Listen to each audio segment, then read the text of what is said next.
Hey guys, SpiderBite here, and we've got some Halo 4 gameplay we're going to talk about.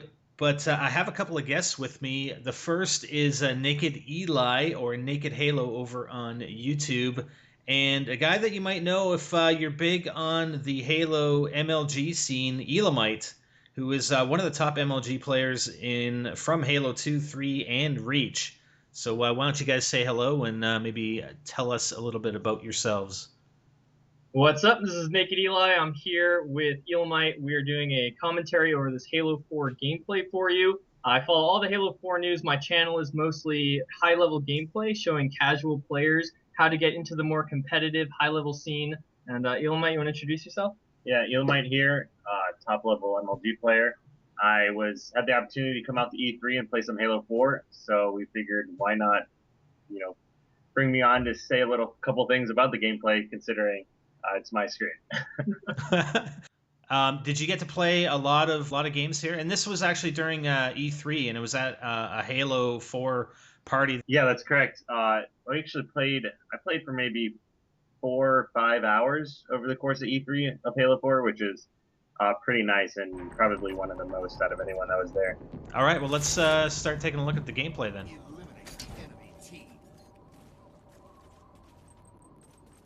I think you actually get stuck with the default loadout. I think you were going for the battle rifle loadout here and switching up the controls. Yeah, I think it was probably a setting that they had on just for this event, so that rotating people out on the game, it switched back to default each time. So at the beginning of this game, I just forgot to switch my loadouts and controller settings. So the two things we noticed right away, I mean, number one, and this is a big change with Halo 4, is that you always have sprint. Number two, that Promethean vision looks fantastic. Promethean vision is amazing. It's one of the most powerful individual things I've ever even seen in any of the Halos. Like if I could have rockets or Promethean vision, I would take Promethean vision. And the range, it seems to go across the entire room, all the way down the corridor. So in your local vicinity, you have perfect information about everything around you, essentially. Exactly. I feel like the only thing that can cancel out Promethean vision is Promethean vision.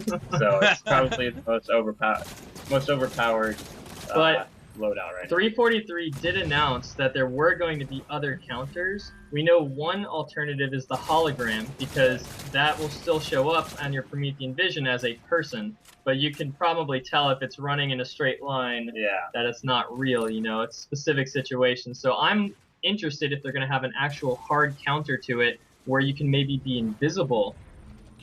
So now you get the battle rifle. Yeah, battle rifle, a lot more fun. I thought it was going to be. Well, what I did think that 343 did a really good job on was balancing the battle rifle to the carbine to the DMR from the brief time that I played it. So it is cool to see like the 3-round burst and the DMR both be fairly equally powered. What do you think about the gameplay so far, or at least the 4 to 5 hours that you had with Halo 4? I thought it was a lot of fun. Even running around right now with this Promethean vision, sloppy shots. But considering, I don't know if everyone knows, we were standing up. We're playing on, 40-inch, somewhat laggy monitors. Wasn't exactly set up for the most competitive play of it.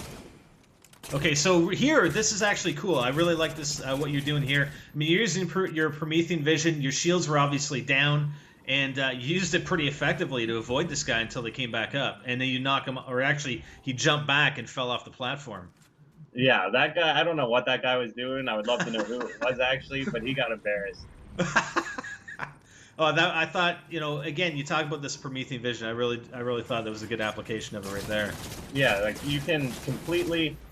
like, one thing I had heard was the whole thing about Halo 4 is they wanted to speed it up, make it a faster-paced game, and that's great, but with Promethean Vision, the game can be slowed down to, enormous amount, like, levels. Right. When you run around a corner, instead of running around a corner and potentially dying, you stop right before the corner, see two guys, and turn around and you hightail it out of it. How far does that Promethean vision extend to? I mean, I don't know how the size of the maps, but can you see right across the map? I know it does go pretty far. I feel like the only restriction to it right now is the time limit. The little circle on the bottom left of the screen above radar that refills, and once it goes from red to blue, then you can use it again, and you can use it until it runs out and has to recharge. Like, this is a perfect example right now where I'm watching these two guys, and I get to make, you know, whatever decision you make, you want to have the most information possible. And Promethean Vision gives you all the information you possibly want, because you can actually even see what kind of weapons that they have when you're using it. Why do you think they actually brought Sprint in? I know there's one thing I read that about Reach was that everybody playing Reach, or the majority of people playing Reach, actually use Sprint. Yeah. I think that's why they did it, was because people felt that Sprint was such an advantage that they picked that over anything else. They always wanted to be able to move quickly around the map, escape bad situations, and get to places quickly to support their teammates. I think the statistic was that 90% of Reach players use Sprint over other abilities. So they figured, why not just give everyone Sprint, and then they can play with the other toys in the sandbox? Yeah. Well, the interesting thing is how there's the slowdown when you're being shot when you try to use Sprint. So that's going to completely change everything and make all the other abilities much more prevalent in the game.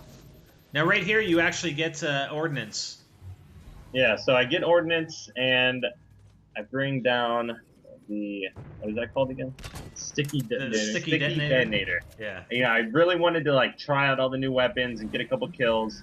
So right now I'm just trying to figure out how to shoot it, how to use it.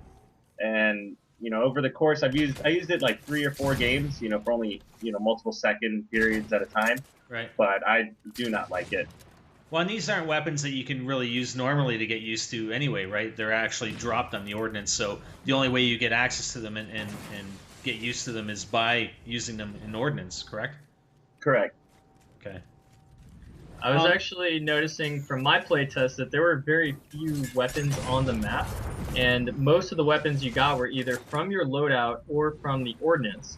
I saw some Needlers on the ground, I saw a Carbine on Haven, but I'm not sure, that might have just been a dead body. So what if it's the case that there are no weapons on the maps? Do you think there should be at least some weapons to pick up? You think you should rely on picking up, you know, dead teammates or enemies' weapons and these Ordnance drops?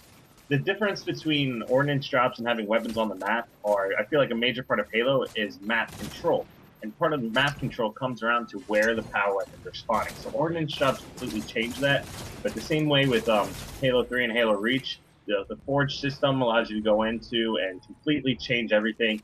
Like, even with Halo 4, I feel like you could play 1,000 different versions of Halo 4 when it comes out. So it's going to be really interesting to see what MLG decides to do with it, whether or not they want to use Ordnance drops or create more power positions on the map. But, you know, from my personal perspective, a map like this, with these balconies and railings and steps going, you know, taking you long routes to get just a slightly higher level, I'm not a fan of stuff like that at all. But 343 said they designed Haven and Adrift to both be competitive maps. And so what can they do? What is it that you're looking for in a competitive arena space? Just less travel time, more shooting, essentially? Yeah, I like where awareness is a huge factor. You know, always... My favorite maps, I feel like, that have ever come out for Halo are when you're in one point on the map, you can almost help your teammate out no matter where they are, assuming you position yourself accordingly within, like, let's say, 5 to 10 foot radius. You know, whether or not you run into a corner and you can jump and see across the map, or like slightly higher map position. Like this room right now that we're looking at is pretty interesting. It's got a big middle part, like a map slightly bigger than just the middle part of this, I would be a fan of. But the outside lifts with the railings and like, you know, staircases that go around, that's the kind of stuff I don't like. Do you think we really need Halo 4 to be that game? I mean, competitive gameplay and tournaments have sort of gone back to Halo 3. I mean, you haven't seen a lot of Halo Reach, but do you see Halo 4 being very, very important to bring that that competitiveness back? Yeah, Halo 4 is either going to make or break the game right now. Halo Reach, like, as MLG, this is the first event MLG has not even had Halo as a game at one of the events, and that breaks, like, what is it, 9 years now? Almost a decade. So, yeah, almost 10 years of Halo at events. This was the first time it was not there, and a huge part of it to blame is Reach. It just doesn't have the fan base. People just don't like it as much as the other games. Right. So Halo 4 especially with all these new things, but 343 is doing with like these shows and like the live action sequences, everything they're doing is really all going to come down to, I feel like, the competitive aspect of Halo 4. Do you think they're close? Based on your 4 to 5 hours with Halo 4, do you think they are close? I think they're definitely close. I felt like Reach was somewhat of a mix between Call of Duty and Halo, and I feel like Halo 4 is even more so like that, but I feel like they did a better job of some of the pluses of Call of Duty that Halo people might still like, rather than Reach, which is more of Call of Duty stuff that Halo people are like, this is why I don't play Call of Duty.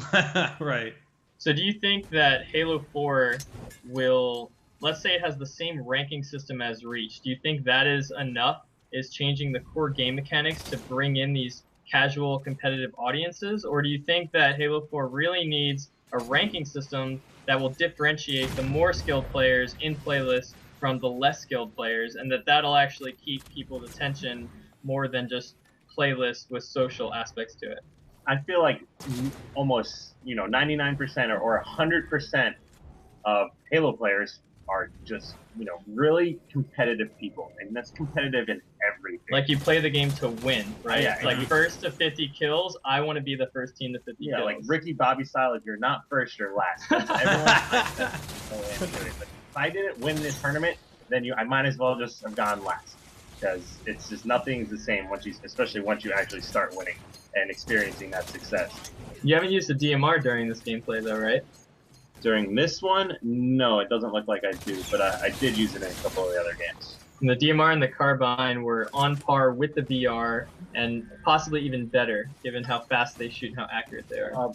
VR would probably still be my #1 choice right now. I don't know if it's just because I'm a Halo 2 fan or what, or Halo 2 Halo 3 fan, but the DMR was pretty powerful as well. I felt like it was a pretty good balance between the weapons. As of right now. I absolutely love that gameplay. They still have a lot of time. I mean, they're actually showing some pretty decent gameplay here. I mean, where do you think they are with the multiplayer right now? I know. They're still definitely doing closed beta testing, as far as I'm aware. This was just the little nugget that they wanted to show to the public of the multiplayer, showing that they know what they're doing with the franchise. They gave us just a sliver of campaign to get us excited about Chief again without giving too many spoilers. And they want to show that they're prepared to take the Halo franchise in a positive direction for both the competitive, casual communities, however you want to define players in all their subgroups.